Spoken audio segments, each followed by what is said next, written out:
ஸ்வரஞானம். ஸ்வரங்களை பற்றிய தீர்க்கமான ஞானம் பெறுவதே ஸ்வரஞானம் எனப்படும்.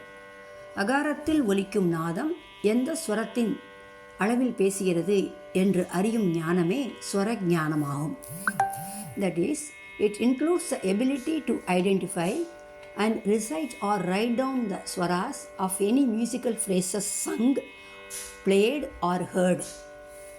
We should know the swaras when we sing agaram or sahityam. For example,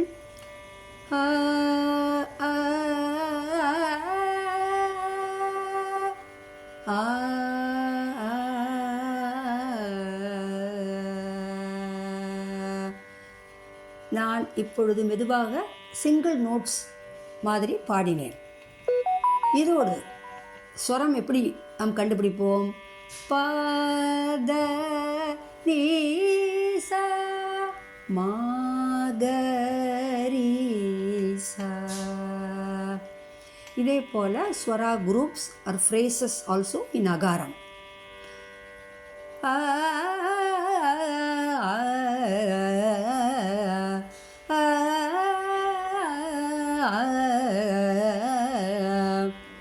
இந்த ஸ்வர ஃப்ரேசஸ்க்கு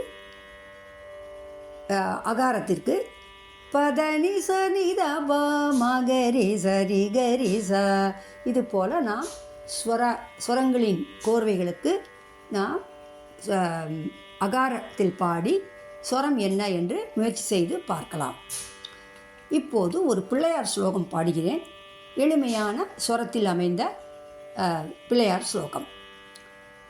வாக்குண்டாம் நல்ல மனமுண்டாம் மாமலராள் நோக்குண்டாம் மேனி நுடங்காது பூக்கொண்டு துப்பார் திருமேனி தும்பிக்கையான் பாதம் தப்பாமல் சார்வார் தமக்கு. இப்படி எளிமையாக ஒரு ஸ்லோகம். அதோடு இப்போது இந்த சாகித்யத்துக்கும் நாம் இப்பொழுது ஸ்வரம் கண்டுபிடிக்கலாம். வாக்குண்டாம் நல்ல மனமுண்டாம் கம பாப்பா மப மபாப்பா மாமலராள் நோக்குண்டாம் காமத சாக மேனி நுடங்காது பூக்கொண்டு கமப நீ நினிசா துப்பா திருமேனி தும்பிக்கையான் பாதம் சாசடி பாப்பா தப்பாமல் சார்வார் தமக்கு கமப மகமக கமக சா. இது போல நாம் சாகித்யங்களுக்கும் ஸ்வரம் கண்டுபிடிக்கலாம்.